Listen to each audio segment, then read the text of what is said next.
Hello! എല്ലാവരും ഈസ്റ്ററും വിഷുവും ഒക്കെ ആഘോഷിച്ചിട്ടിരിക്കുവാണോ? ഞാനും അങ്ങനെയായിരുന്നു ട്ടോ. ഈസ്റ്ററും വിഷു ആഘോഷമൊക്കെ കഴിഞ്ഞപ്പോഴേക്കും എനിക്ക് നല്ല സുഖമില്ലാതെയൊക്കെ ആയി.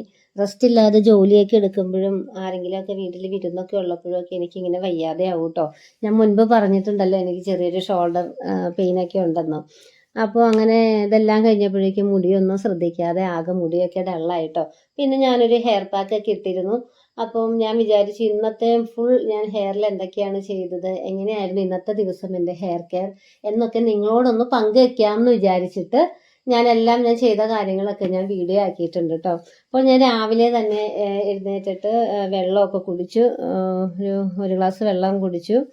അപ്പം മുഖമൊക്കെ കണ്ടാലറിയാം തീരെ വയ്യാതെയായി. നീർക്കെട്ട്, നീർദോഷം, തലവേദന ഒക്കെ ഉണ്ട്. എനിക്ക് സൈനസൈറ്റിസിൻ്റെ പ്രോബ്ലം ഒക്കെ ഇടയ്ക്ക് ഉണ്ടാവാറുണ്ട് കേട്ടോ.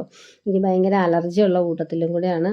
അപ്പം ഞാൻ രാവിലെ കുടിച്ച വെള്ളത്തിൻ്റെ കുറച്ചും അതുപോലെ ഞാൻ ഉപയോഗിക്കുന്ന കുറച്ച് ഹെയർ ഓയിലും കൂടെയൊക്കെ ചേർത്തിട്ട് ഇങ്ങനെ തലമുടി ഒന്ന് സോഫ്റ്റ് ആക്കി കൊടുക്കുകയാണ് കേട്ടോ. ചീപ്പ് ഉപയോഗിച്ച് ചീകുവാൻ പറ്റാത്തത്ര വിധത്തിൽ എൻ്റെ മുടി ജടക്കെട്ടൊക്കെ വീണ് കിടക്കുകയാണ്. അപ്പോൾ എനിക്ക് സമയവും ഇല്ല. അപ്പോൾ നമുക്കിവിടെ വെള്ളത്തിന് നല്ല ക്ഷാമമാണ് കേട്ടോ. കിണറിലെ വെള്ളമൊക്കെ വറ്റി തുടങ്ങി. ഇനി ഒരു ഉറവ മാത്രമേ ഉള്ളൂ. അപ്പോൾ വെള്ളം കുറേശ്ശെ മോട്ടർ അടിച്ചിട്ട് നമ്മുടെ ദിവസേനയുള്ള ആവശ്യങ്ങൾക്ക് ഉപയോഗിക്കാനുള്ള വെള്ളം മാത്രമേ കിട്ടൂ. അപ്പോൾ ഇന്ന് പഞ്ചായത്ത് വെള്ളം വന്നിട്ടുണ്ട്. അപ്പം ആ വെള്ളം വരുന്ന ദിവസമാണ് കേട്ടോ കൂടുതലും വാഷിംഗ് മെഷീനിലിട്ട തുണികൾ കഴുകുകയും ഒത്തിരി നനയ്ക്കാൻ ഉപയോഗിക്കും. അതുപോലെ വെള്ളം പാത്രങ്ങളിലൊക്കെ പിടിച്ചു വയ്ക്കും. പിന്നെ ഒത്തിരി ജോലി ഉണ്ടായിരുന്നു. എൻ്റെ അമ്മച്ചി ഇവിടെ ഉള്ളതുകൊണ്ട് അമ്മച്ചി സഹായിച്ചു. അപ്പോൾ ആ ജോലിയൊക്കെ ഉള്ളതുകൊണ്ട് ഞാൻ ഒത്തിരി ടൈം എടുത്തൊന്നും ഹെയർ കെയർ ഒന്നും ചെയ്തില്ല. അപ്പോൾ ഞാൻ ഇങ്ങനെ മുടിയുടെ ചടക്കെട്ടൊക്കെ ഇങ്ങനെ മാറ്റി ചീവി എടുക്കുകയാണ് കേട്ടോ. നമ്മൾ മൊത്തം ഫ്രീ ആയിട്ട് ചെയ്യേണ്ട ഒരു കാര്യമല്ല കേട്ടോ ഹെയർ കെയർ. അത് നമ്മുടെ ജീവിത സാഹചര്യങ്ങളൊക്കെ ഇങ്ങനെ മാറിക്കൊണ്ടിരിക്കും. നമ്മൾ ഓരോ ദിവസവും ഓരോരോ തിരക്കുകളിലോട്ടൊക്കെ പോയിക്കൊണ്ടിരിക്കും. എന്നാലും നമ്മൾ ഡെയിലി ചെയ്യുന്നതായിട്ടുള്ള നമ്മുടെ ഹെയർ കെയർ അത് നമ്മൾ തുടർന്നുകൊണ്ടേയിരിക്കണം. ഒരു ദിവസം നമ്മുടെ ഹെയർ കെയർ കാര്യങ്ങളൊന്നും ചെയ്തില്ലെങ്കിൽ നമുക്ക് ബുദ്ധിമുട്ട് അനുഭവപ്പെടുന്ന ഒരു രീതിയിലേക്ക് ഈ ഹെയർ കെയർ എന്നൊരു കാര്യം നമ്മുടെ ഒരു ദിനചര്യയുടെ ഭാഗമായിട്ട് തന്നെ മാറണം കേട്ടോ. ഞാൻ ഈ തേക്കുന്ന ഹെയർ ഓയിൽ എൻ്റെ പക്കൽ നിന്ന് വാങ്ങി ഉപയോഗിക്കുന്ന പലരും ഉണ്ട്. അതുപോലെ താരൻ മൂലം വിഷമിക്കുന്നവർ, ഇവരോടൊക്കെ ഞാൻ പറയും താരനുള്ള മരുന്നുകൾ പറഞ്ഞു കൊടുക്കും. അതുപോലെ എണ്ണ ഉണ്ടാക്കുന്ന വിധങ്ങൾ പറഞ്ഞു കൊടുക്കും. അപ്പോഴൊക്കെ അവരെന്നോട് പറയുന്ന കാര്യം, ഇതൊന്നും ഞങ്ങളെ കൊണ്ട് വയ്യ മെനക്കെടാൻ, അപ്പോൾ എണ്ണ ഞങ്ങൾക്ക് തന്നാൽ മതി എന്ന് പറയും. അപ്പോൾ താരൻ എന്ത് ചെയ്യും, ഇവർ കെമിക്കലൊക്കെ അടങ്ങിയിട്ടുള്ള ഷാമ്പു യൂസ് ചെയ്യാമെന്ന് പറയും. അപ്പം നാച്ചുറലായിട്ടുള്ള ഒരുപാട് മരുന്നുകളുണ്ട്. പക്ഷെ ആരും ഇതൊന്നും മെനക്കെട്ട് ചെയ്യാനായിട്ട് തയ്യാറാകുന്നില്ല എന്നുള്ളതാണ് സത്യം. അപ്പം നാച്ചുറലായിട്ട് തലമുടി വളരേണ്ട ഒരു കാര്യമാണ്. അപ്പം ഇതിന് നാച്ചുറലായിട്ട് മാർഗ്ഗങ്ങൾ ഉപയോഗിക്കുന്നതാണ് കേട്ടോ നല്ലത്. അപ്പം ഞാൻ ഇന്ന് ഒരു ഹെയർ പാക്ക് ഇടാമെന്ന് വിചാരിച്ചു. അപ്പം അതിന് ഞാനിന്ന് എടുത്തിരിക്കുന്നത് ചെമ്പരത്തി പൂവും കറ്റാർവാഴയും ഒരു ഏത്തപ്പഴമാണ് കേട്ടോ. അപ്പോൾ ഈ ചെമ്പരത്തി പൂവ് ഞാൻ മുന്നേ പറഞ്ഞിട്ടുണ്ടല്ലോ നല്ലൊരു ഹെയർ കണ്ടീഷണർ ആണെന്ന്. മുടിയൊക്കെ ഡാമേജ് ആയിട്ടിരിക്കുന്ന ഒരു സമയത്ത് ഈ ചെമ്പരത്തി പൂവും കറ്റാർവാഴയും ഒരു പഴവും കൂടെ, ഒരു പഴം മുഴുവൻ ഞാൻ എടുത്തില്ല കേട്ടോ, ഒരു പകുതി എടുത്തിട്ടുള്ളൂ. ഇതെല്ലാം കൂടെ നന്നായിട്ട് അരച്ചിട്ട് നന്നായിട്ട് ഇത് അരിച്ചെടുക്കുകയും വേണം കേട്ടോ. കാരണം ഇതിൻ്റെ തരിതരിയൊക്കെ ഇരുന്നിട്ടുണ്ടെങ്കിൽ നമ്മുടെ അതായത് തലയോട്ടിയിൽ സ്കാൽപ്പിലൊക്കെ പറ്റി ചേർന്നിരുന്ന് ഇത് നമുക്ക് മുടിയിൽ പറ്റി പിടിച്ചിരുന്ന് ചിലപ്പോൾ അവിടെ വെച്ച് പൊട്ടിപ്പോകുവാനും അതുപോലെ തന്നെ എന്തെങ്കിലും ഒരു ഫംഗൽ ബാധ ഉണ്ടാവാനൊക്കെ ആയിട്ടുള്ളൊരു സാധ്യതയുണ്ട്. അപ്പോൾ തുണിയിൽ പിഴിഞ്ഞരിച്ചെടുക്കുന്നതിനേക്കാളും എനിക്ക് എളുപ്പമായിട്ട് തോന്നിയത് പെട്ടെന്ന് ഇത് പണി കഴിയും. ഇങ്ങനെ ഈ ഒരു നൈസായിട്ടുള്ള ഒരു അരിപ്പ, നമ്മൾ അരിപ്പൊടിയൊക്കെ അരിക്കുന്ന അരിപ്പുണ്ടല്ലോ, അത് അടിയിൽ പാത്രത്തിൻ്റെ മുകളിൽ ഫസ്റ്റ് അരിപ്പ വെച്ചിട്ട് അതിന് മുകളിലായിട്ട് ഇതുപോലെ നല്ല അകലമുള്ളൊരു അരിപ്പയും കൂടെ വെച്ച് അരിച്ചൊഴിച്ചെടുത്താൽ മതി കേട്ടോ. ഈ അരിപ്പയിലൊന്ന് പോരാതിരിക്കുന്ന ഒരു സമയത്തിൻ്റെ അടിഭാഗത്ത് നിങ്ങൾ വടിച്ചെടുത്ത് ഒഴിച്ചാൽ മതി. ഇങ്ങനെ നന്നായി അരിച്ചെടുക്കണം കേട്ടോ ഓരോ ഹെയർ പാക്കുകളും.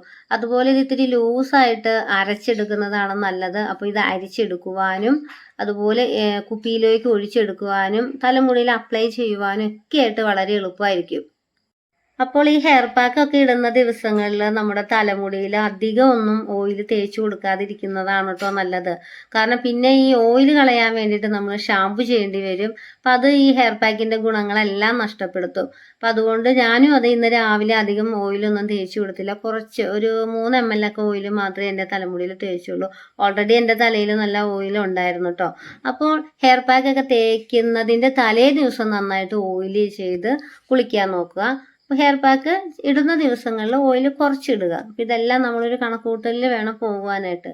ഇതൊരു എന്താ പറയുക, നല്ലൊരു ഡെഡിക്കേഷൻ ഉണ്ടെങ്കിൽ മാത്രമേ നല്ലൊരു ഹെയർ നമുക്ക് സ്വന്തമാക്കാനായിട്ട് സാധിക്കുകയുള്ളൂ.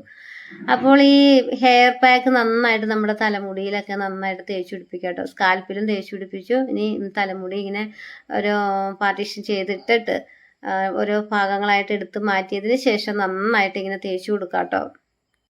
ഹെയർ പാക്ക് ഇട്ടിട്ട് ഒരു 20 മിനിറ്റ് ഒക്കെ കഴിഞ്ഞ് മാത്രം കുളിച്ചാൽ മതിയാകും. അപ്പോൾ ഒരു പഴയ തോർത്തും കൊണ്ടോ ടവലൊക്കെ ഇങ്ങനെ തലമുടിയിൽ ചുറ്റിക്കെട്ട് വെച്ച് കഴിഞ്ഞാൽ ഇത് നെറ്റിയിലൂടെ ഒന്നും ഒലിച്ചിറങ്ങി നമുക്കൊരു ഇറിറ്റേഷനും ഉണ്ടാക്കുകയും ഇല്ല. നമ്മുടെ ജോലികളൊക്കെ നമുക്ക് എളുപ്പം ചെയ്യാനായിട്ട് സാധിക്കും കേട്ടോ. പിന്നെ ഞാൻ സ്വല്പം നാൽപ്പാമരാതി തൈലം കൂടെ എടുത്തിട്ട് എൻ്റെ മുഖത്തും കഴുത്തിലും കൈകളിലും ഒക്കെ ഒന്ന് അപ്ലൈ ചെയ്ത് കൊടുക്കുന്നുണ്ട് കേട്ടോ. ഈ നാൽപ്പാമരാതി തൈലം ഞാൻ പറഞ്ഞിട്ടുണ്ട്, സൺടാനൊക്കെ മാറാനും നമുക്ക് ഉണ്ടായിരുന്നിട്ടുള്ള സ്വാഭാവികമായിട്ടുള്ളൊരു നിറം അത് നിലനിർത്തുവാനും ഒക്കെ ആയിട്ട് വളരെ നല്ലതാണേ. അങ്ങനെ എണ്ണയൊക്കെ പുരട്ടി ഒരു 20 മിനിറ്റ് ഒക്കെ കഴിഞ്ഞ് കുളിച്ച് ബ്രേക്ക്ഫാസ്റ്റ് ഒക്കെ കഴിച്ച് കടയിലോട്ട് പോകാനായിട്ട് ഞാൻ റെഡിയായിട്ട് വന്നിട്ടുണ്ട്. അപ്പോൾ കടയാകുമ്പോൾ എല്ലാവരും വിചാരിക്കും കടയല്ലേ വെറുതെ ഇരുന്ന് കച്ചവടം ചെയ്താൽ മതിയല്ലോ എന്ന്. അങ്ങനെയൊന്നും അല്ല കേട്ടോ. കടയാണെങ്കിൽ ചെറിയ കടയാണെങ്കിൽ കൂടി അതിനകത്ത് ഒരുപാട് ജോലികളൊക്കെ ഉണ്ട്. അങ്ങനെ ഞാൻ സാധനങ്ങളൊക്കെ ഡിസ്പ്ലേ ഒക്കെ വെച്ചൊക്കെ ഒന്ന് സെറ്റാക്കി വെച്ചതിന് ശേഷം എനിക്ക് ഒരു മാതാവിൻ്റെ ഫോട്ടോ ഞാൻ എൻ്റെ കടയിൽ വെച്ചിട്ടുണ്ട് കേട്ടോ. മാതാവെന്ന് പറഞ്ഞാൽ എനിക്ക് ഭയങ്കര വിശ്വാസമാണ്. അപ്പം എനിക്ക് പല കാര്യങ്ങളും അനുഭവത്തിൽ വന്നിട്ടുള്ളതുമാണ് കേട്ടോ. അപ്പം ഞാൻ മാതാവിന് മെഴുകുതിരിയൊക്കെ കത്തിച്ചിട്ടൊന്ന് പ്രാർത്ഥിക്കാറൊക്കെയുണ്ട്. അങ്ങനെ ഇന്ന സമയം എന്നൊന്നുമില്ല കേട്ടോ. പ്രാർത്ഥിച്ചിട്ടേ കടയിലെ കച്ചവടം തുടങ്ങുകയുള്ളൂ എന്നൊന്നുമില്ല.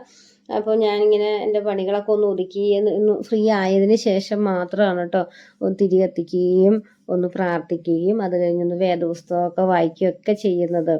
അപ്പോൾ ഈ നേരം വരെയും ഈ തലമുടി ഞാൻ വീട്ടിൽ നിന്ന് വന്നിട്ട് കടയിൽ വന്നൊരു മണിക്കൂറൊക്കെ വരെ ഈ മുടി ഇങ്ങനെ അഴിഞ്ഞ് തന്നെയൊക്കെ കിടക്കുമായിരിക്കും കേട്ടോ.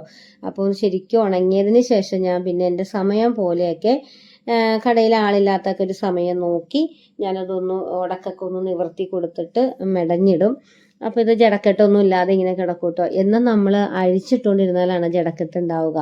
പിന്നീട് ഞാൻ എൻ്റെ തലമുടിയുടെ കെയർ ചെയ്യുന്നത് രാത്രിയാണ്. രാത്രി ഇതുപോലെ തന്നെ ജടക്കെട്ടൊക്കെ ഒന്ന് മാറ്റി അത് നല്ല വൃത്തിയായിട്ട് ചുറ്റിക്കെട്ടി വരുമ്പോഴേക്കും മുടിയുടെ തുമ്പ് എങ്ങനെയാണെന്ന് നോക്കും.